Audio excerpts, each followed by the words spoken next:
Bacon and potatoes, a vegan backpacking meal.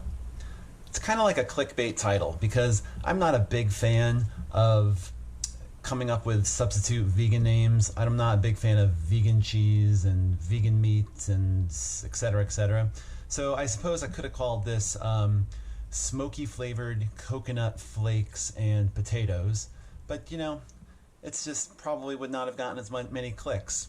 So this is a recipe, a vegan plant-based recipe for a backpacking meal in which you would be bringing it out and almost swear you would be eating bacon and potatoes. So this is actually one that my wife was making, this type of bacon, and then I thought to myself, wow, this would be perfect in a backpacking meal, and kind of stole her recipe. So here's how you make it. All right, the first thing that you need is 3 cups of coconut flakes, and these are the larger flakes like this. It's not like the ground, it's not like the shredded coconut, that's the big flakes. So first thing you do is you add 3 cups. 1, 2, and all right, we're a little bit short. Let's call that 3. The next thing you need is some liquid smoke. Now this is definitely one of those things where I'm going to put in 2 tablespoons, but you could definitely start off with less than that. And as a matter of fact, if you've never had this before, you might want to start off with a less. So we're going to do 2, 1, 2. We're going to do 2 tablespoons of soy sauce. And we're going to do a tablespoon of maple sugar. Then we're going to mix it all around. You kind of want to let it absorb it a little bit.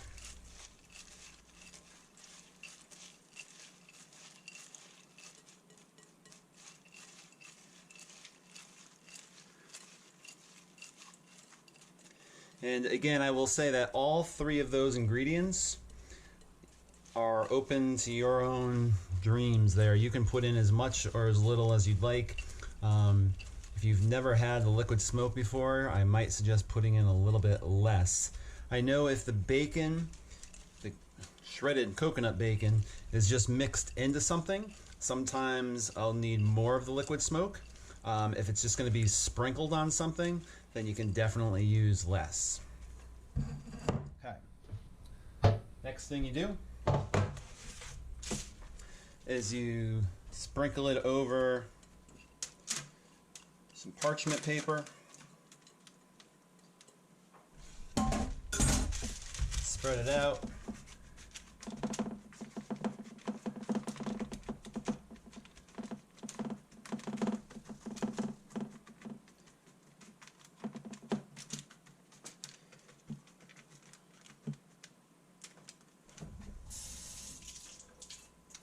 And put it in the oven. What I'm going to do is, I don't really have the exact time off the top of my head, so I will time how long I normally do it right now, because normally I'll check it, shake it, check it, shake it, and I don't really add up the time on my head. So in the description for the video, I will put that in there.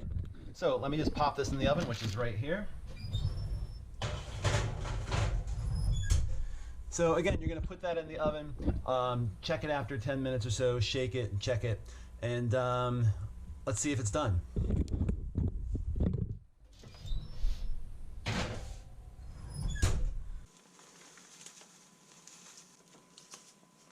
Here is what it should look like when it is all done, right here. Now, what I would do next is you get your cold soak jar.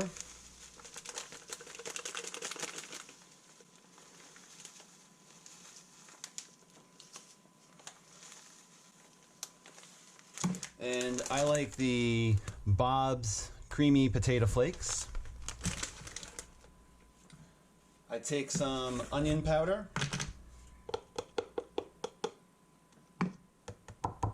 And again, you put in as much or as little as you'd like.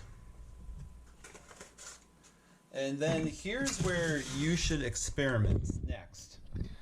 Now, if you put the coconut flakes in with it, obviously that's a lot easier. And what I find sometimes is that when it's soaking in the jar, the flavor kind of gets lost, and so you need a lot more, and you end up with just smoky flavored mashed potatoes with some coconut flakes, which is very good. So what I'll do is sometimes I'll do it that way. Otherwise, I'll take a big whopping handful and I'll put it in a separate little bag, and as I'm eating the potatoes, I'll sprinkle it over the top, and this way it stays really crunchy and it tastes more like bacon or smoky coconut flakes. So those are two ways of doing it. So I prefer, when I'm not lazy, to put it in a separate bag and eat it that way. So there you go. Very easy bacon and mashed potatoes. And mine was onion flavored as well for backpacking. Enjoy.